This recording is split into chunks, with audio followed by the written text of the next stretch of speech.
Clac Culture. Un programme de radio culturel et interculturel de l'association CLAC.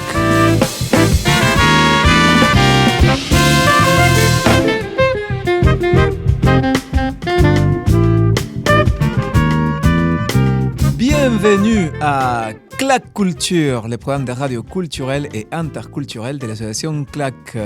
Bonjour mon cher Ivan Torres, comment ça va? Oh ho ho ho, Merry Christmas, fucking New Year. Oui, c'est presque Noël. Oh là, Ivan, on a des gamins qui nous écoutent. C'était Good Year. Ah oui, c'est ça. Je parle de l'épneu de Michelin.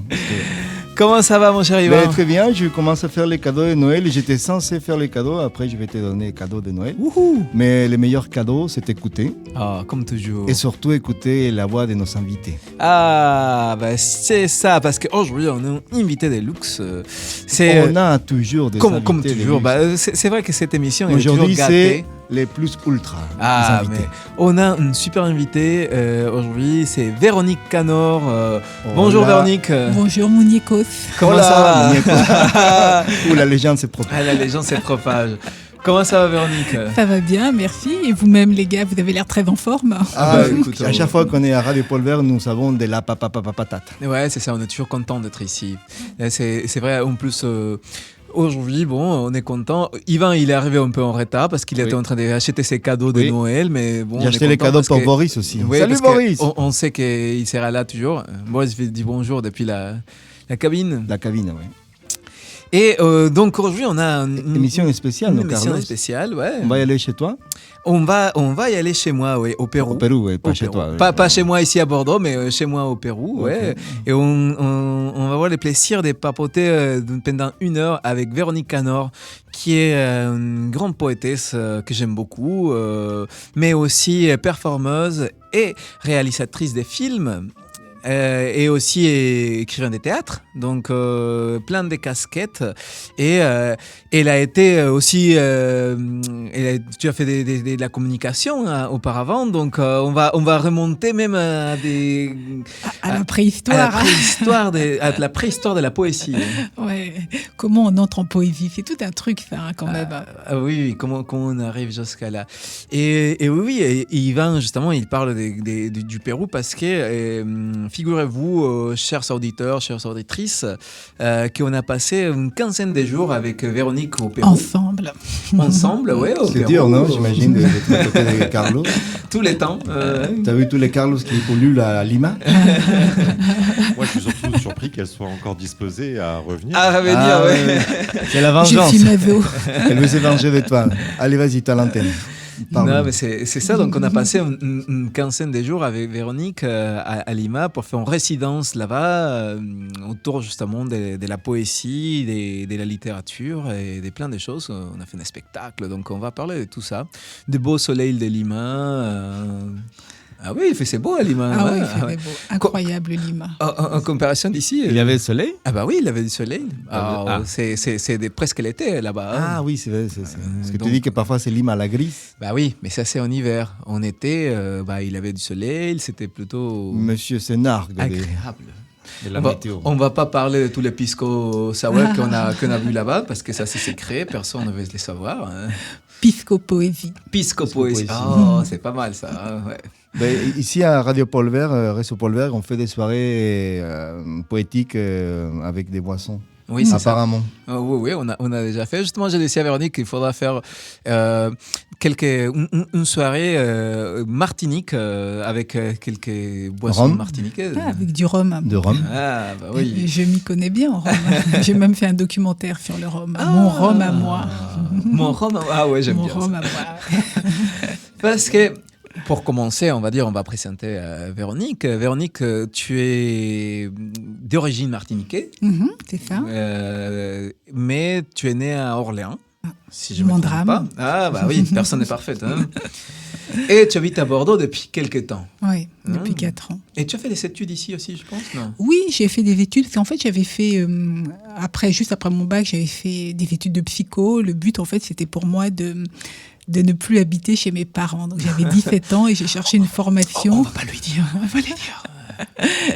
c'était de trouver une formation qui n'était à la fac et qui n'était pas dispensée à Orléans. Donc, je suis allée à Tours faire psycho. Je me suis rendu compte que la psycho, il y avait quand même beaucoup de choses un peu médicales, techniques, et moi, je suis pas du tout dans cette précision-là. Donc, j'ai bifurqué à ce moment-là, après avoir obtenu le diplôme, j'ai bifurqué tout de suite en communication. C'était encore plus loin. Et puis, à Bordeaux, il y avait le soleil, il y avait la mer, j'avais découvert la communauté sénégalaise de Bordeaux à l'époque. Et vraiment, et la radio, je me souviens, il y avait une radio, je ne sais plus comment elle s'appelait, la radio qui était associée avec un restaurant.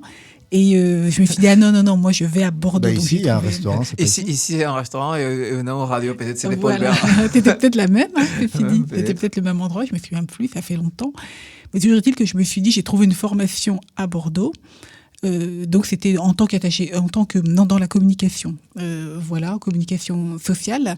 Je savais pas trop ce que ça voulait dire, mais c'était à Bordeaux. Et quand j'ai vu ce que ça voulait dire, que c'était de la manipulation des salariés pour qu'ils se sentent bien dans leur entreprise, moi je l'ai compris comme ça. Je me suis dit non, c'est pas pour moi ça. Donc je suis allée encore au bout du diplôme. Et ensuite j'ai fait de la communication audiovisuelle à Valenciennes. Voilà. Mais donc du coup, j'ai passé une période, peut-être 2 ans à Bordeaux pour les études. C'était peut-être en 94, 95. Ah, il n'y avait pas les trams, c'était... Ah non, la ville, elle était toute noire. C'est Chavan Delmas qui gouvernait ce territoire avec les rats. Avec les rats dans la ville, les poubelles dehors. C'est un genre, Bordeaux, à ce moment-là. C'était l'époque... On n'entend pas Boris? Oui, qu'est-ce que tu sais, Boris? Oui, je disais, je l'aimais bien cette ville, moi, personnellement. C'était l'époque de rock. La ville ancienne, c'était Bordeaux, c'était une ville rock.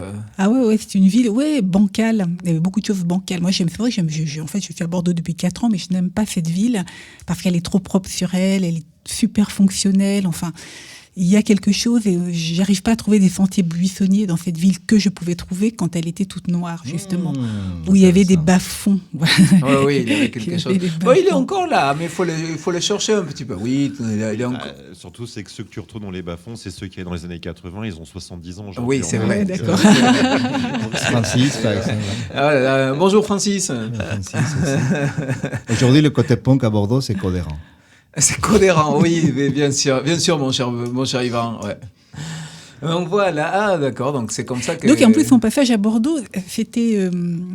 j'étais étudiante, mais je me souviens que je cherchais un appartement. Donc forcément... Déjà c'était galère. Oui, et c'est là que j'ai découvert le racisme pour la première fois. Enfin j'ai été confrontée au racisme. Je cherchais un appartement, et puis à chaque fois, la dame dans l'agence disait non, ça c'est non, là c'est... Et au final, je lui dis, mais je ne comprends pas. À chaque fois, je suis présente. Pourquoi c'est non ? Voilà, elle me dit, bon, en fait, toutes les fiches sur lesquelles il y a un petit point, c'est les propriétaires qui ne veulent pas louer à des Arabes ou à des Noirs. Et c'était indiqué avec effectivement une petite passée. Ah oui, elle me l'a dit. C'est incroyable. Voilà. Et ce qui est incroyable, c'est que ça ne m'a pas fait réagir. J'ai fait, ok, bon, alors ce sont lesquels qui sont disponibles pour moi. Et c'est marrant parce qu'il y a toute une époque où finalement, le racisme, en tant que racisé, on l'intégrait quand même. Oui. C'est normal qu'il soit raciste, puisque... Parce que c'est comme ça. Voilà, parce que c'est comme ça. Donc, même s'il y avait « touche pas à mon pote », des trucs comme ça, qui sont venus à un moment donné. 80. Mais il y avait quand même une certaine acceptation. Il y a eux et nous, finalement. Et nous, on fait nos affaires, ils font les leurs. Presque de dire qu'ils sont chez eux. Donc, c'est eux qui ont organisé l'esclavage, ce sont eux qui ont organisé la colonisation. Et ils gèrent maintenant nos présences comme ils peuvent, avec tout ce qui leur reste, c'est le racisme. Tu trouves que ça a changé depuis ? Alors, ce qui a changé, c'est que c'est la parole, le fait de pouvoir le dire, le fait de pouvoir finalement avoir accès à un logement finalement de manière un peu anonyme. Ça a changé la parole. Mais ce que je constate, c'est que comme je suis aussi réalisatrice de documentaires, là je suis sur un projet, ça fait quelques années déjà, qui s'appelle Afromaton. Et donc j'ai construit une cabine comme une cabine photomaton. Elle est en carton. Je l'ai recouverte de wax, elle est pliable, donc je peux la plier et la déplier très rapidement. Je l'installe dans l'espace public et j'invite les gens à rentrer, ou les gens s'invitent à rentrer dans la cabine, et moi je suis de l'autre côté et je filme les gens. Et en fait, c'est pour regarder comment se construit l'identité noire, comment on devient noir, pourquoi on est noir, et est-ce qu'on va le rester longtemps noir? C'est un petit peu des questions comme ça. On est noir, on le devient. Voilà, on le devient, mais à quel moment on le devient? Et à qui profite le crime finalement, à qui profite la noirté. Donc, et donc les gens, les gens qui entrent dans la cabine, ce ne sont pas ni des hommes ou des femmes politiques, ni des artistes, ni des techniciens ou des experts ou des grands grecs, comme on dit, des grands savants. C'est vraiment des gens de tous les jours, des gens pour qui la question ne se pose pas en termes conceptuels, mais vraiment, et donc à travers des petits détails, j'invite les gens à parler de la manière dont ils sont devenus noirs et jusqu'à quand ils comptent le rester. Enfin, tout un tas de choses où j'essaie par des questions un petit peu de faire sortir la noirté, ce que c'est que de vivre en état de noirté. Et donc là, à ce moment-là, je pensais que la question sur le racisme était dépassée. Et j'étais extrêmement surprise de voir que des jeunes filles de moins de 30 ans, dans mon Afromaton, arrivent, pleurent et se mettent à parler de ce qu'elles vivent, ce qu'elles ont vécu en termes de racisme. Comment et je me disais, mais c'est pas possible. Moi, j'ai 50 ans et je me disais, mais non, mais ça c'est derrière nous, en fait. Avant moi, il y a des gens qui ont déjà, il y a des poètes, Aimé Césaire, tout un tas de gens qui ont déjà poser la question de qu'est-ce que ça veut dire être noir ici, dans ce territoire-là. Qu'est-ce que ça veut dire et comment faire pour dépasser ça.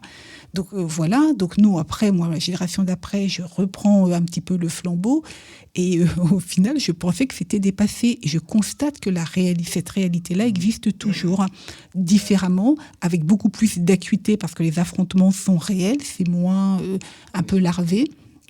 Donc les gens, j'étais surprise, par exemple, quand je suis allée dans un événement afroféministe, de voir les filles avec des pins, des badges, machin. C'était marqué ta main dans mes cheveux, mon poing dans ta gueule. Et je me disais, mais oui, effectivement, alors que moi, je me souviens cette histoire, parce que cette histoire de cheveux, quand on est noir, elle est quand même très importante. Et moi, quand j'étais petite, je me recroquevillais, je serrais les fesses, parce que les gens, ils venaient toujours toucher mes cheveux. Ah, c'est doux, on dirait un mouton. Et je n'osais rien dire. Et là, quand je vois elle traque les moments d'offense, les endroits d'offense, elle les traque dans les moindres détails. Maintenant, les femmes afroféministes, c'est ça qui a changé aussi, c'est que non, on ne laisse plus passer, ce n'est pas admissible. Et moi, la réaction que j'ai eue quand je suis arrivée à Bordeaux, on m'a dit, non, ça c'est réservé aux Blancs, au final, mais pas aux Noirs ni aux Arabes. Ma réaction, c'était, alors... C'est normal. Voilà, c'est normal, montrez-moi le panneau où il y a écrit... c'est incroyable ça. T'as invité qui, la poète ou la réalisatrice? Les deux. C'est la même multicasquette, personne. Oui, c'est très intéressant. Merci de partager tout cet vécu. Parce que ça parle aussi de ton travail comme directrice. Oui, comme réalisatrice de films. Mais en plus, en réalité, ce qui est intéressant, c'est que cette question, elle va être transversale un peu à toute ton œuvre. Parce que ta poésie aussi, elle est pleine de ça. Le film aussi. Donc, c'est quelque chose de très, très intéressant. Oui, parce que en fait, moi, quel que soit, donc effectivement, comme tu l'as dit, Carlos, tout à l'heure, je suis dramaturge, donc j'écris pour le théâtre aussi, j'écris pour la poésie, je fais des films, je fais des performances, mais quel que soit le médium que j'emploie, il va toujours être question d'afro quelque chose, d'afro-descendance, d'afro quelque chose. Et je creuse cette identité qui m'a été un petit peu niée pendant mes premières années. Je savais que j'étais noire, mais je me disais, peut-être qu'en ne disant rien, et même sur un malentendu, comme on dit... Je peux passer. Voilà, ça va passer. On ne va pas voir. Ça ne va pas trop se remarquer. Et j'ai véritablement découvert que j'étais noire et que ça voulait dire quelque chose quand j'ai eu à peu près 15 ans.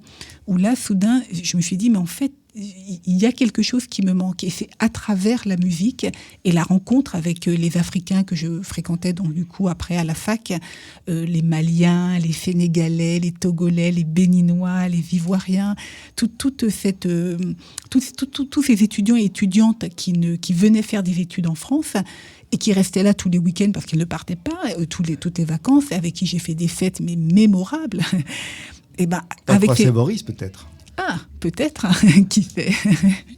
Dans les fêtes, parce qu'elle disait qu'il avait fait des fêtes mémorables, donc peut-être à croiser Boris. Ah, peut-être qu'il était aussi dans la team Fiesta. Oui, mais je m'étais déguisé en fait. Ah, voilà. C'est pour ça que je te reconnais pas. Mais en tout cas, à partir de là, à partir de ces rencontres avec moi, ce que j'appelle rencontres avec l'Afrique, et la rencontre avec la musique, le reggae notamment, j'ai appris ce que ça voulait dire être noir. Ça veut dire venir d'une trajectoire. Ça veut dire ça, c'est pas une couleur de peau, c'est vraiment une expérience qui nous dépasse, qui dépasse l'individu. C'est pas juste quelque chose de personnel, c'est vraiment quelque chose de collectif, de partagé. C'est ça, être noir, c'est venir d'une histoire, c'est venir d'un trauma aussi, c'est venir du fond des océans, c'est venir de la cale, c'est venir des plantations, c'est venir de l'humiliation, de la domination.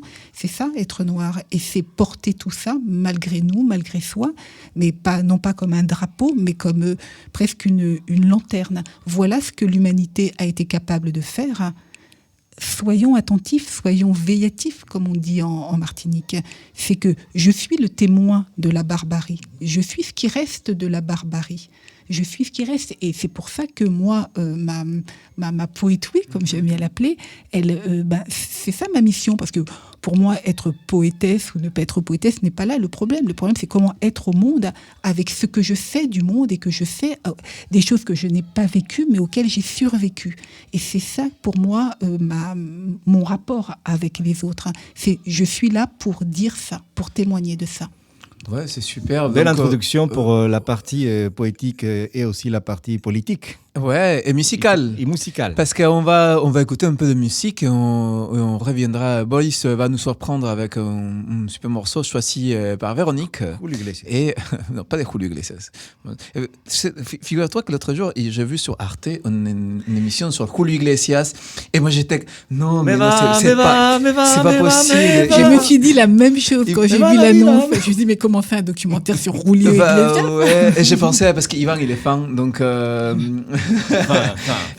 J'aime ceux qui chantent. On va écouter un peu de musique et on revient avec plus de claques culture.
Et c'était Bob Marley. Non. Non, oui, je te jure. C'était pas Julio Iglesias. Ben, je dis, tiens, il a mal à la gorge, Julio Iglesias. Des risques, nous, à chaque fois qu'on fait de la culture ici. Radio Polver, 93.9. Et c'est bien avec Boris qui est derrière le contrôle. On a toujours cette idée de... C'est rigoler un peu avec Julio Iglesias. On va faire une journée le Julio Iglesias ici à Radio Polver. Une émission Julio émission, Iglesias. t'imagines. Ouais, c'est On va pas mal, être réveillé comme les années 70. Vous me préviendrez qu'histoire que je me pète le Que tu mettes tes jours de congé. Oui. Mais c'est justement, non, tu vas arriver et toute la radio va être avec des affiches de Julio Iglesias. Non, je ne ferai jamais ça. C'est une blague, hein. C'est une blague qui n'était pas une, mais bon. On aime la chanson de tous les horizons. Bon, on revient, Carlos Oliveira, et on repart. On repart. Parce part au Pérou. Exactement. Comme on disait, on était parti avec Véronique pendant une quinzaine de jours à Lima, dans le cadre du projet qu'on mène qui s'appelle Les Rives Embrassées. Donc, c'est un projet d'échange entre poètes de Lima et de Bordeaux. Et ça a été une expérience très, très intéressante. Qu'est-ce que tu as pensé de cette expérience, Véro? Ah, mais moi, j'ai adoré déjà d'arriver à Lima. Tu connaissais déjà? Non. Et en plus, je n'avais jamais envisagé d'aller au Pérou. C'est pas une destination qui m'était venue à l'esprit. Donc, c'était vraiment quand Carlos m'a dit ah, tiens, est-ce que Lima, le projet, les Rives Embrassées, je me suis dit pourquoi pas. C'était vraiment un cadeau, une surprise, l'inattendu. Et là, j'aime bien ça, l'inattendu. Et donc, Lima, c'était l'inattendu de cet automne. Et je suis arrivée, mais du coup, sans connaître, sans savoir. Donc, j'étais extrêmement surprise de découvrir une super grande ville, une ville incroyable, une ville très propre aussi. Enfin, c'est bête, hein, mais moi qui viens de Paris, par exemple, ça, voilà, j'ai été sensible. Une ville très douce aussi au niveau des gens, du rapport avec les gens. Les gens, ils ont une voix calme. Je sais pas, il n'y avait pas... C'est plus tranquille, c'est vrai, ça. Et moi qui viens de la Martinique, j'ai plutôt l'habitude de rapports un peu rugueux, où on parle très vite fort, où on s'insulte aussi très vite, où ça monte. C'est quelque chose, quand j'étais dans la Caraïbe, chaque fois, ça m'a un peu choqué, parce que nous, en Amérique latine, en général, on est calme. Et c'est vrai qu'on prend les choses comme ça, et quand tu arrives dans les Caraïbes, là, il va vite, et ça fait fort, et très rapidement, il y a quelqu'un qui t'engueule, là. Oui, parce que t'es... C'est exactement, c'est quoi. Ah oui, non, là, non, effectivement, et là, donc, du coup, cette espèce de calme, ça m'a impressionné de voir le calme. Ça t'a inspiré? Et ben alors ça m'a inspiré à me dire il faut peut-être se pacifier un petit peu dans la vie, parce que moi je suis toujours en colère. Est-ce que tu as écrit là-bas au Pérou pendant que tu étais en Non, par contre j'ai pas eu le temps d'écrire parce que j'étais en même temps en train de faire d'autres choses, donc ce qui fait que c'était un petit peu compliqué pour moi d'écrire. Ça durait combien de temps le voyage? On est parti le 4 et on est revenu le 14. Donc c'est une dizaine de jours. C'était pas long. Non, c'était pas très long. Alors du coup j'ai pas pu, en plus je n'ai pas pu, comme tous les jours il y avait un programme, je suis restée qu'à Lima. J'ai pas pu aller dans le pays. Ça m'aurait vraiment plu de pouvoir franchir la cordillère ou aller à Cusco. Une prochaine fois, parce que les gens de l'Alliance française, ils t'ont adoré, ils t'ont déjà dit qu'ils voulaient t'inviter pour faire... mais moi, j'y suis déjà. Pour les festivals de théâtre. Mais moi, je l'avion, s'il vous plaît, j'y vais, il n'y a pas de problème. Ah non, mais moi, je veux repartir parce que ça m'a vraiment donné envie de connaître un petit peu plus, surtout que... Donc, moi, en venant de la Martinique, ça veut dire que j'ai des racines évidemment africaines, évidemment européennes, mais je suis sur une terre des peuples premiers, et ces peuples premiers qui peuplent toute l'Amérique du Sud, finalement, et l'Amérique du Nord également. Je me sens très proche sans connaître pourquoi. Et justement, j'ai souvent des plumes avec moi. Là, je n'ai pas mis mon bonnet à plumes, mais j'ai souvent des plumes. Et là, je me suis dit, mais il y a quelque chose où je suis chez moi, où je me rapproche de cette identité, je ne sais pas ce que ça veut dire, être peuple premier, mais je sais que c'est quelque chose qui est assez fondamental, c'est quelque chose qui a à voir aussi avec la cosmogonie, le respect de la terre, le peuple racine, je dirais. Voilà, ouais, peuple racine. Le peuple racine, parce que nous, en Amérique latine, on avait fait un événement avec Macla, une exposition autour de la racine afro-latine, qu'on a par conséquence de l'esclavage, évidemment. malheureusement, et que ces gens-là, ils ont infusé toute la culture latino-américaine. C'est de là, par exemple, qu'est née un peu la cumbia, parce que c'est un mélange des sons entre l'Afrique, la musique indienne et la musique un peu européenne. En réalité, on ne peut pas comprendre toute la culture d'Amérique latine sans un composant africain et les composants indigènes Oui. et les composants européens. Ouais. C'est un mélange indissociable de ces trois éléments en ce moment. C'est le métissage. C'est le métissage. J'ai eu cette conversation avec quelqu'un que la dernière fois, on discutait, mais c'est non, mais les peuples indigènes aujourd'hui, ils sont rien des Européens. Je dis, tu regardes au Pérou, comment on est habillé les peuples, tu vois, les peuples indigènes, ils sont habillés avec un poncho. Les ponchos, c'est pas typique de chez nous, ça vient d'Espagne. C'est arrivé avec les colonisateurs. Donc, notre culture aujourd'hui, elle est complètement imbuée de ces trois éléments et on ne peut pas les dissocier. Il y a des villages au Mexique, au Pérou, évidemment, Colombie et Venezuela. Mais au Mexique, il y a une partie du territoire où il y a une population assez grande de descendants africains. Ils s'appellent les Afro-Mexicains. Et ils sont reconnus, le gouvernement mexicain a fait il a censé la quantité de gens qu'il y avait, ils sont reconnus dans la Constitution comme une partie de la racine, du peuple racine qu'on a eu au Mexique. Les indigènes, les aztèques, etc. Mais aussi les Africains. Ah oui, c'est clair. Et plein de choses au Pérou, la nourriture par exemple, c'est côté africain, il est très très très présent aussi. Et oui, et moi, je connais pas du tout, c'est le premier pays d'Amérique du Sud que je fréquente. Je connais du continent américain, je ne connais que la Guyane, en fait. Et c'est ce que j'aime bien en Guyane, c'est qu'il y a ce qu'on ne trouve pas en Martinique, mais c'est qu'il y a cette ce puzzle de l'humanité. Il y a les indigènes, les peuples donc des nations premières.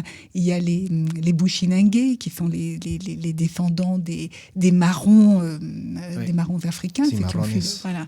Donc on a ceux-là. Puis après, il y a toute l'immigration de l'Amérique du Sud, avec beaucoup de Brésiliens, d'Haïti aussi, pour tout ce qui est de la Caraïbe. Même il y a beaucoup de Martiniquais, de Guadeloupéens qui se retrouvent en Guyane.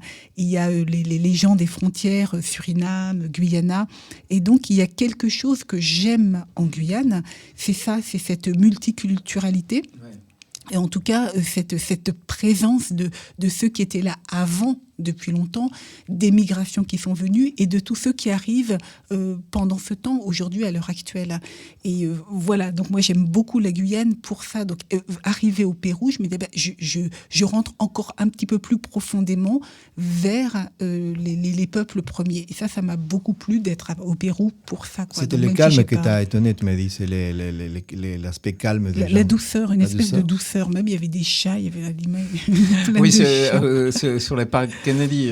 Et même pensé qu'ils étaient drogués parce que ils sont calmes là, ils sont tranquilles. Ils sont calmes, on s'approche d'eux, ils dorment au milieu des gens. Moi, ça m'a fasciné. Je me dis, mais c'est bizarre. Et le public, quand tu as eu l'intervention à l'Alliance française de Lima, comment le public t'a accueilli? Très très bien, moi j'étais très surprise. Alors déjà pour parler parce que là on parlait de Lima effectivement en général. Après pour le travail spécifique pour lequel Carlos et moi on était là, il y a eu des rencontres avec les publics, avec la fac par exemple. On est allé voir des gens de la fac. Ouais, moi je pense que l'un des moments qui m'a plu le plus, c'est justement ces rencontres à la fac qui étaient au départ c'était un peu un truc un peu anodin. On s'est dit on va aller à la fac. On était invité par l'écrivaine Victoria Guerrero un cours qu'elle donne là-bas à la fac. Ce sont des jeunes des premières années, donc ils sont 19, 20 ans, un truc comme ça. Et ça a été génial, ça. Mais c'était incroyable, parce qu'effectivement, c'était pas... Enfin, on s'est dit, on y va, mais on n'avait pas prévu quelque chose. C'était simplement rencontre. C'était aller rencontrer les gens. Ouais. Et il y avait donc la poétesse Victoria Guerrero qui dit, mettez-vous là et puis parlez. Ah bon? On parle de quoi? Parlons. Et on a parlé et c'était incroyable parce que les jeunes nous regardaient vraiment avec avidité. Ah oui. Il y en a un qui a sorti son caméscope et qui est revenu pour la performance. Ouais. Il y a les jeunes filles qui étaient là. On voyait mais ils sont restés 3/4 d'heure après les cours à poser des questions, à papoter. Chose qui n'arrive pas souvent avec les élèves qui restaient 3/4 d'heure après. Ils ne voulaient pas partir. On a dû les faire partir parce qu'on devait aller manger. C'est ça. mais il ne voulait pas partir. Et Mais voilà. c'est la créativité de l'ailleurs qui les a intéressés, et aussi à toi, parce que tu dis, ben, un public comme ça, parce que ce n'est pas les mêmes publics qu'on a ici en France. Et je pense que, comme tu dis, tu es ambassadrice et tout ce que tu nous as expliqué au premier blog de l'émission, expliquer et vivre l'intérêt des gens, surtout les gens, parce qu'aujourd'hui, comme tu disais, c'est les gens qu'il faut rééduquer, entre guillemets, pour pas tomber un peu dans les côtés, on va dire, méchants de l'histoire, de nier l'existence des peuples, des communautés, etc. Et c'était intéressant, une question qu'on avait, parce que Véronique a fait une lecture de quelques textes là-bas, et moi j'ai traduit. Donc ça, c'était tout un exercice, parce que j'ai traduit au moment, donc c'était assez complexe. Mais il y a une jeune fille qui à un moment s'est levée et elle nous a dit merci, parce que ce que vous venez de raconter, c'était un texte qui parlait de ton expérience en tant que noire. Et la fille, elle n'était pas noire, elle était plutôt métisse, indigène, et métisse péruvienne. Et elle me disait, elle nous avait dit, moi ça m'a touchée parce que je me suis sentie tellement reconnue dans ce qui vient d'être raconté dans ces poèmes. Je me suis tellement... et c'était très très fort. Et moi, ça je l'avais trouvé, cette petite... tu vois, petite remarque là, parce qu'on ne se rend pas compte, hein, moi je ne suis pas au contact de la jeunesse en fait, au final des étudiants, avec les publics scolaires, je ne connais pas tellement ces gens-là, ce qu'ils aiment, ce qu'ils n'aiment pas, ce qui les touche dans la vie, comment ils balancent en fait dans le monde. Et c'est vrai que leur réaction m'a énormément surpris. Je me suis dit, mais c'est incroyable. Peut-être c'est le réel, non? Parce que écouter quelqu'un qui parle des vécus, des choses vécues, et au réel et pas dans les réseaux, style TikTok, etc., ça donne à penser. Peut-être. Ça permet à penser. Ouais. Alors moi, vraiment, effectivement, c'est pour moi peut-être le meilleur moment. Alors après, il y a eu la lecture qui était géniale aussi. Voilà. C'était une présentation. Voilà. Mais dans la rencontre avec le public, là, le public, la classe de Victoria Guerrero, c'était vraiment un très très bon moment. Et tu as appris un peu mieux l'espagnol, entonces. Puedo hablar un poquito.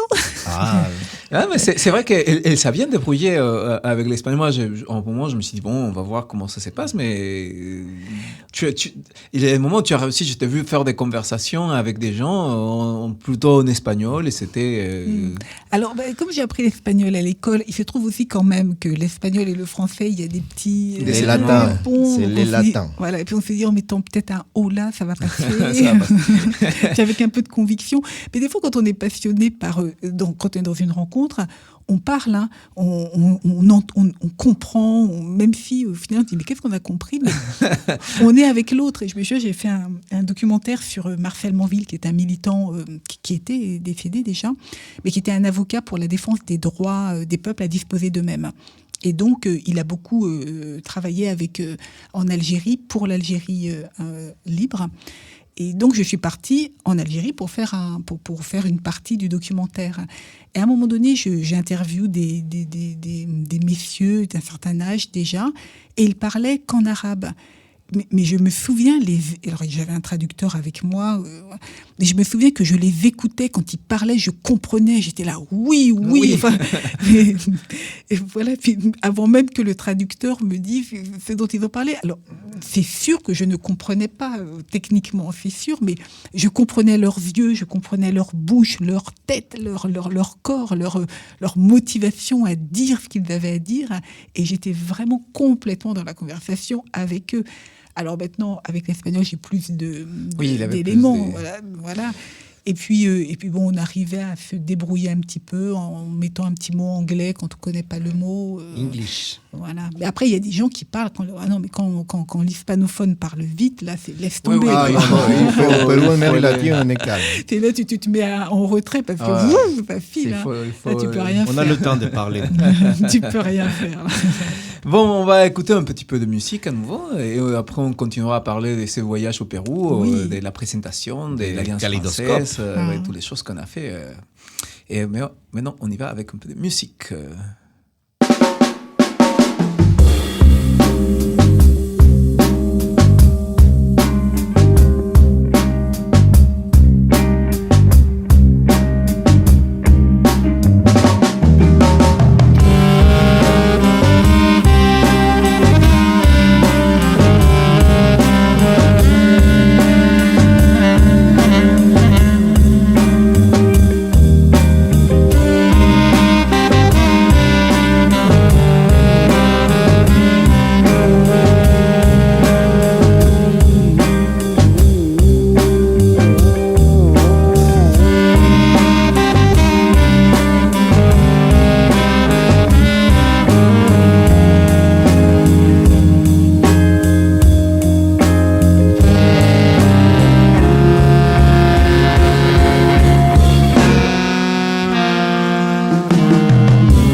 and been here since 1949. West London jaw grind, take it easy. We saw him, you saw him, walking along the canal last night. And what a joy to buck up upon him at the carnival today. To hear him speak about the dancers and the bands at the Paramount. The spots you couldn't mix with white in or dance in. Remembering London.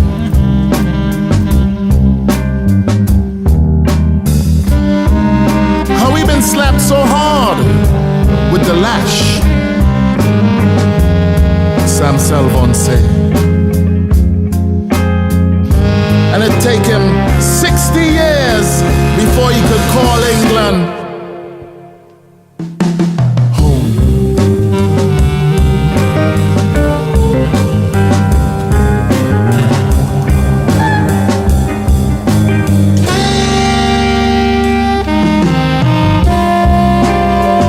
He must have come here in black and white, 1959. Time longer than twine. So long ago, he don't remember being a child. Just a suit and steamer trunk upon a ship which took a good 6 weeks to cruise. We sat at his kitchen table, and I filmed him on the slide, but he wasn't saying much. At least nothing I could put in a poem. Instead, he showed me photographs. With the dashiki and the fez with Michael X at the ambience. Yeah. Outside the night came in, and we had moved so far away from calling England home.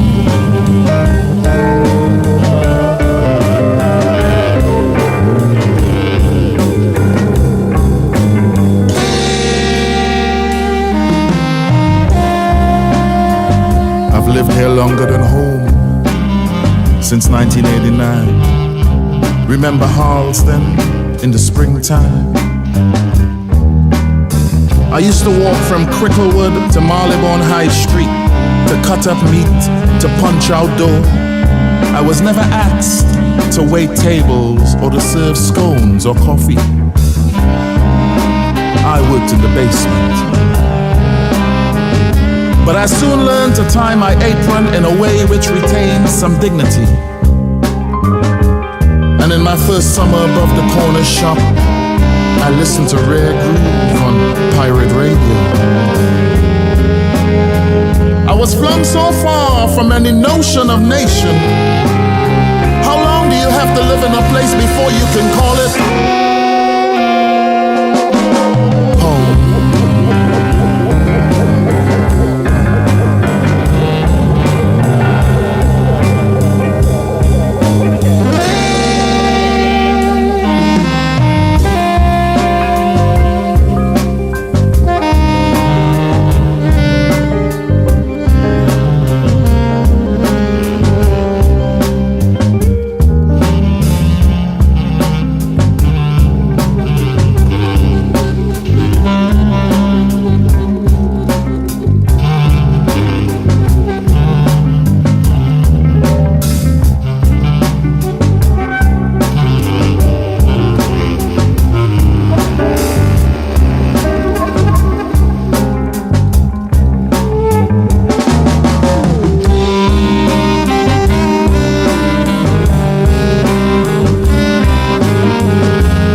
Et c'était Anthony Joseph, super poète, slammer, antillais.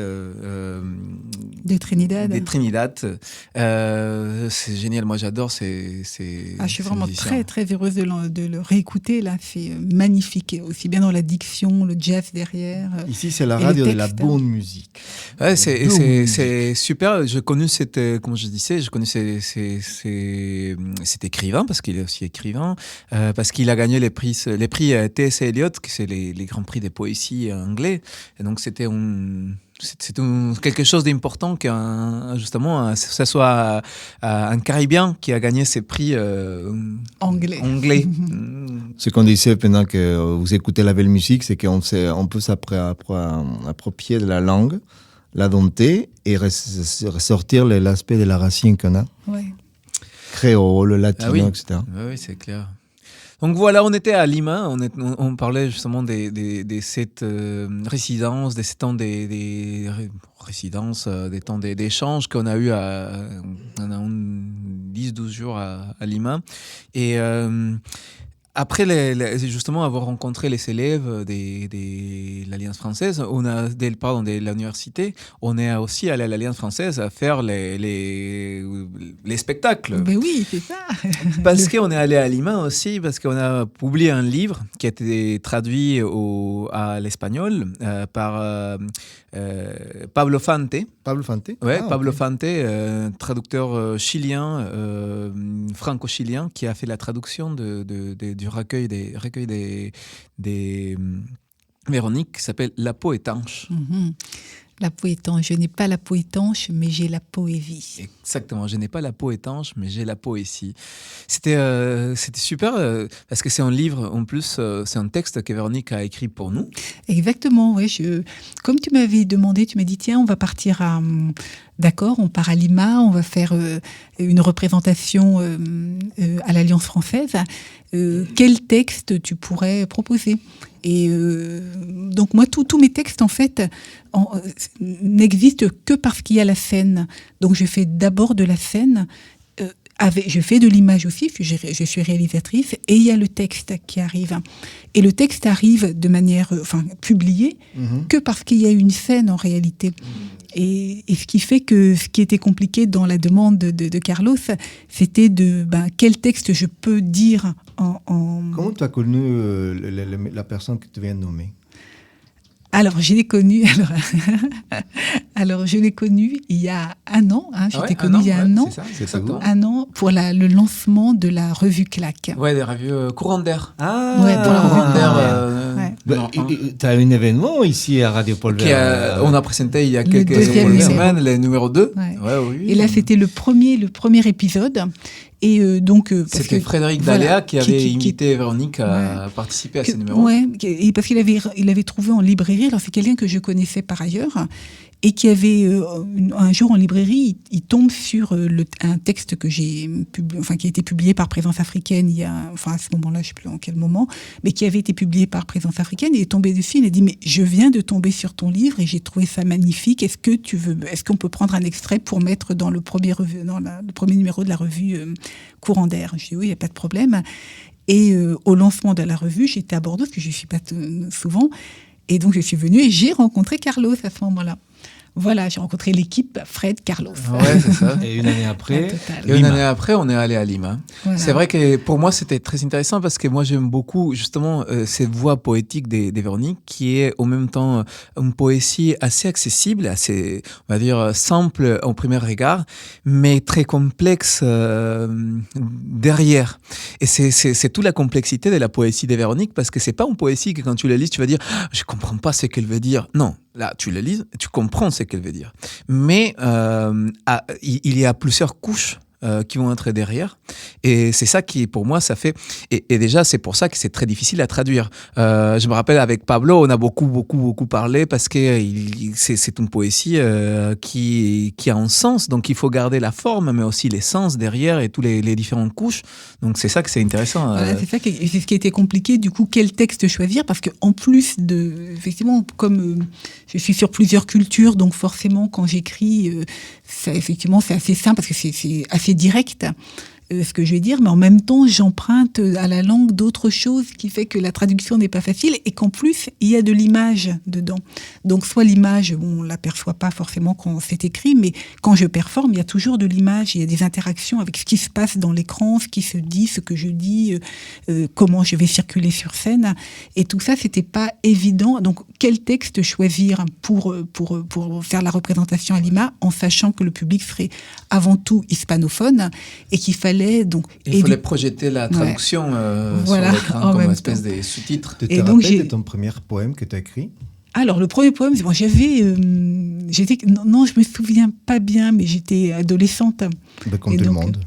Pardon ? Comme tout le monde. Tout le monde commence à écrire, tout le monde est adolescent. Oui, mais j'ai encore le carnet, chez moi, j'ai encore le carnet, mais... Et le thème, tu te rappelles, c'était quoi ?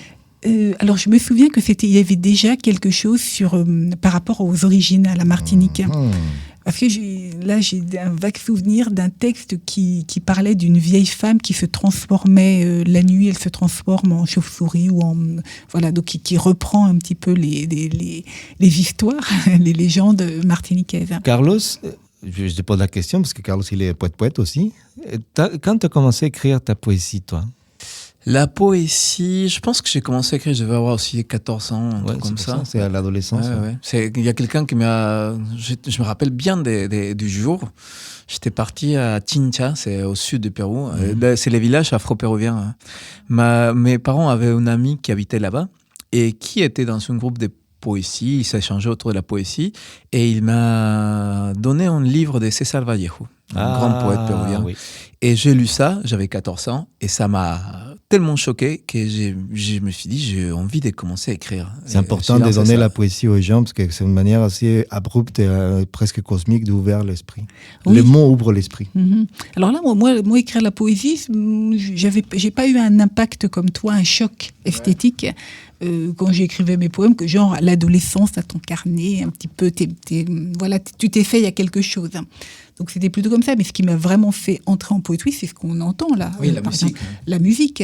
C'est quand j'ai compris que ces poètes-là, comme Anthony Joseph, mais comme aussi El Kaji, Mutabaruka, Oku Onura, Sista Binta Bouiz, tous ces gens-là que j'ai découverts, la poésie qu'ils faisaient, c'était une poésie vivante, une poésie qui racontait la société telle qu'elle était et à partir de ce que l'on était. Donc eux, c'était tous des Caribéens, Trinidad, Jamaïque, Antigua, qui étaient toute cette immigration caribéenne en Jamaïque a très tôt pris la question mémorielle en charge avec la poésie.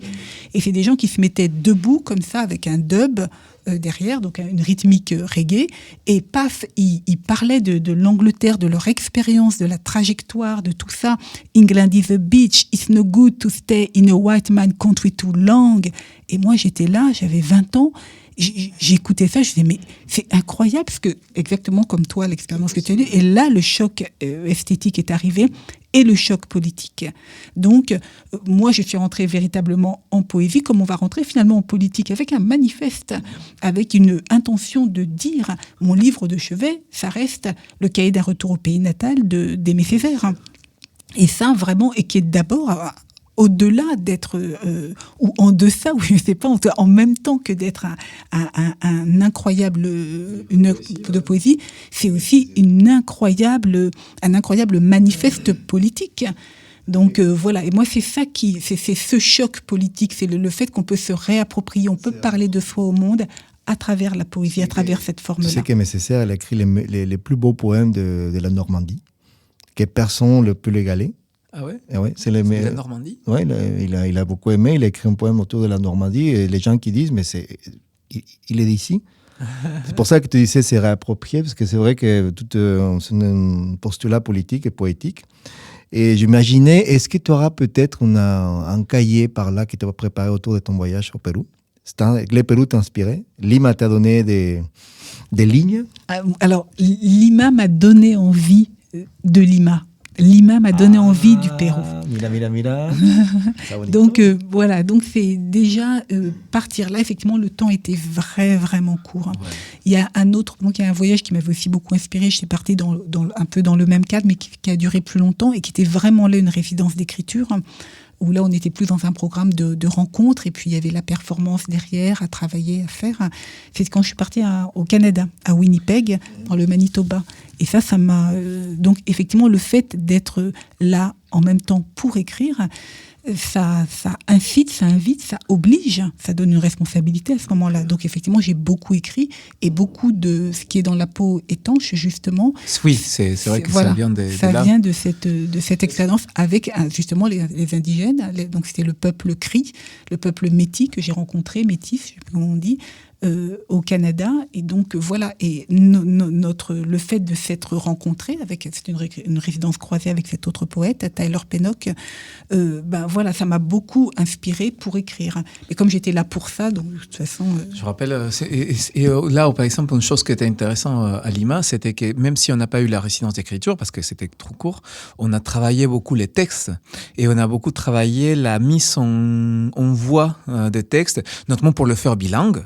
Que c'est l'une des choses qui a beaucoup plu là-bas. Le fait qu'on avait fait la lecture bilingue, les gens ne s'attendaient pas. C'est vrai qu'il y a une chose au Pérou, on aime beaucoup la poésie, et c'est un pays où il y a beaucoup de une tradition des poésies poétiques, beaucoup de gens qui écrivent, beaucoup de gens qui suivent la poésie. On l'a vu lors des présentations et tout ça. Mais par contre, on n'a pas trop l'habitude des performances. Donc quand Véronique a fait la performance avec le double voix en espagnol, en français, avec une mise en scène, parce qu'il y avait la mise en scène de la performance, et ça a tout de suite créé quelque chose d'intéressant. Tu as semé quelque chose là-bas, parce que je suis sûr que les gens poètes ou poétesses qui t'ont vu se sont dit avec elle, je peux faire des choses que je ne pense pas faire avec la poésie. Ouais. C'est vrai que moi, effectivement, comme je viens de cette poésie debout, c'est pour ça que c'est Up Poetry. Je viens de cette tradition, enfin en tout cas de ce désir-là de mettre la poésie vivante. Pour moi, il est hors de question de lire un texte assise. Ce n'est pas possible. C'est tout simplement, c'est contre nature. C'est le corps qui parle, c'est le mouvement, c'est le geste, c'est la posture, c'est la façon d'aller rechercher le public, d'aller chercher les gens, d'aller à leur rencontre, même si eux sont dans le public, moi je suis sur la scène. Mais pour moi, ça c'est vraiment très très important, quel que soit ce que je vais la mise en scène finalement. Pour moi, il faut être debout pour lire la poésie. Et c'est vrai que j'ai été surprise de voir les autres. C'est une évidence. Donc de voir les autres après, donc qui restent assis sur le fauteuil, dans le fauteuil pour lire, c'est quelque chose qui va être anachronique. Pour moi, poésie, ça veut dire vivant. Et donc, et voilà, et dans cette performance-là, ce qui était vraiment super, c'est qu'on était tous les deux avec Carlos, et que finalement, comme c'est du vivant, ça veut dire que c'est mobile, ça veut dire que c'est mouvement, ça veut dire que moi, je t'invite à rentrer dedans, mais vraiment, on n'est pas là pour faire semblant, on n'est pas là pour être technique. Et donc, à un moment donné, pour soulager, on s'est dit, tiens, ça serait pas mal que tu dises un petit peu de texte. Et finalement ça transformait en partie de la mise en scène les textes en espagnol. Voilà, ça c'était vraiment, vraiment bien. Ouais. Et est-ce qu'on écoute un peu de musique Il reste très peu de temps. D'accord. On peut, si tu veux, avant de lancer la musique, on peut donner des projets qui vont arriver le 7 janvier, c'est ça? Oui, le 17 janvier, on va être à l'Inox de Bordeaux, justement à présenter cette... Oh, il y a Boris qui me fait un peu la... il n'est pas content. Et vous quoi, à l'Inox?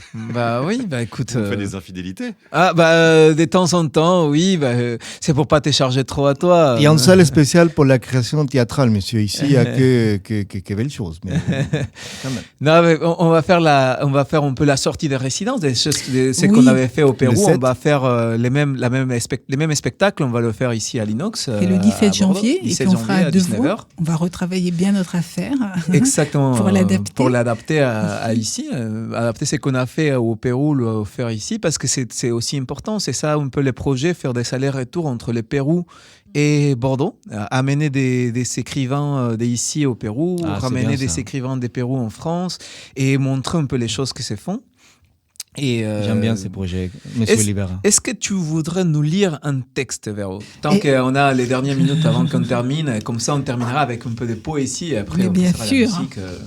Bien sûr, alors je choisis le texte marronné, et c'est un texte, juste pour l'histoire, c'est un texte que j'avais écrit spécialement pour le lancement de la revue Courant d'air, du premier numéro. Et c'est un peu ce qui a donné lieu au texte qu'on a fait après, que c'est La peau étanche. Exactement, donc ça, et qui se retrouve effectivement dans La peau étanche, mais c'était ça.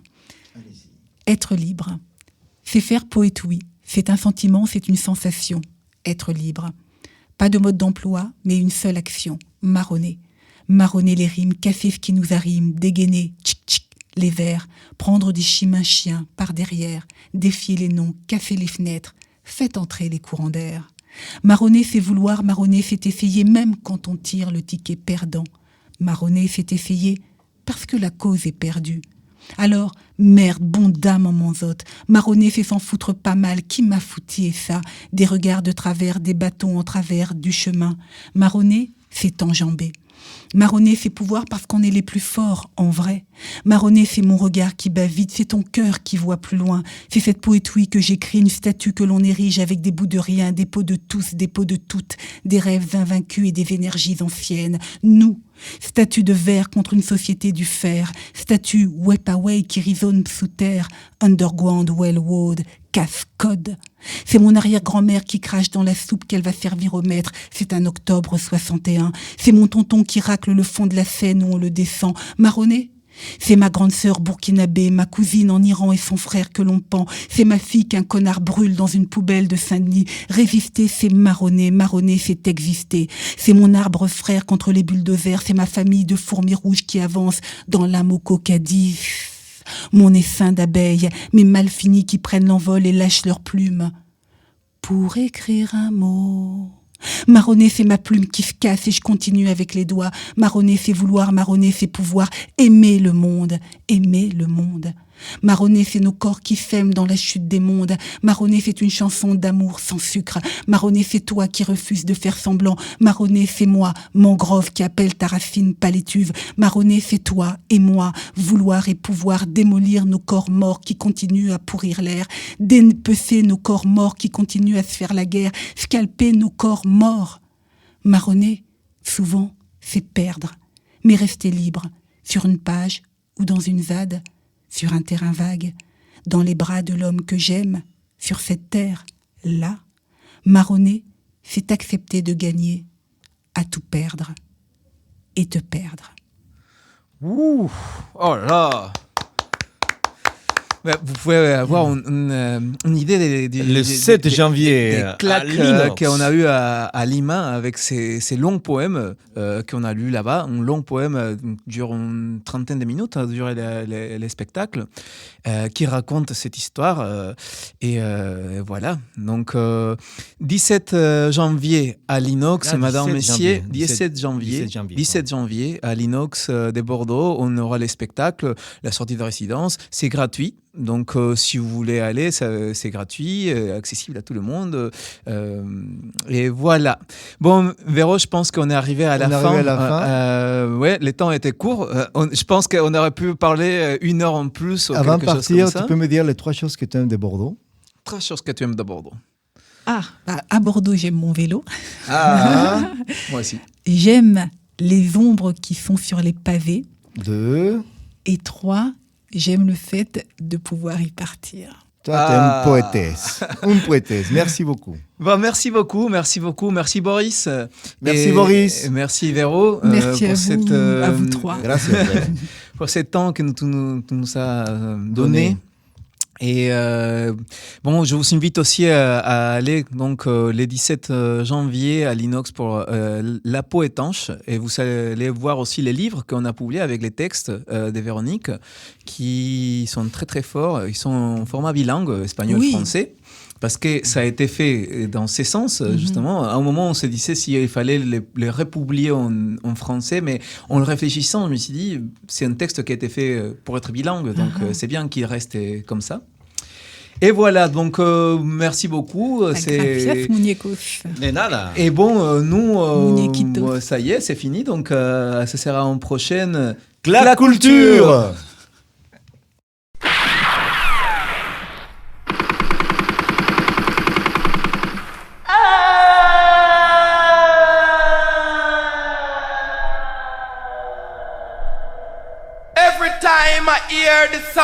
sound, the sound, the sound, the sound.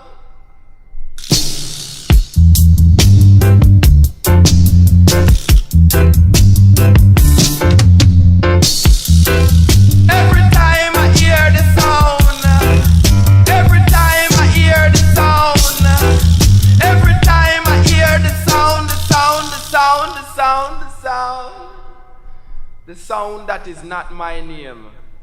Mr. Brown, Mr. White, that no right, lad. And every time I hear the sound, every time I hear the sound, every time I hear the sound, every time I hear the sound, the sound, the sound, the sound, the sound. In a dance, I jump on a prance, rocking every top in steady dance, I'll cock and the gun start back.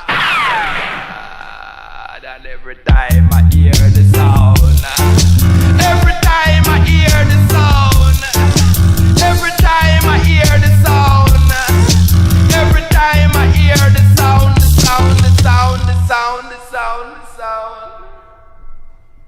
The Russian and the American, all of them have a plan how to free we the African. Man, what a confusion. Lord, and every time I hear the sound, every time I hear the sound, every time I hear the sound, every time I hear the sound, the sound, the sound, the sound, the sound, the sound. Them say run, don't walk, shut your mouth, don't talk. Them say comb your head, nasty dread. Them say drum and bass no have no tears. Them say disco beat sound more sweet. Every time I hear the sound, every time I hear the sound, every time I hear the sound, every time I hear the sound, the sound, the sound, the sound, the sound. Listen.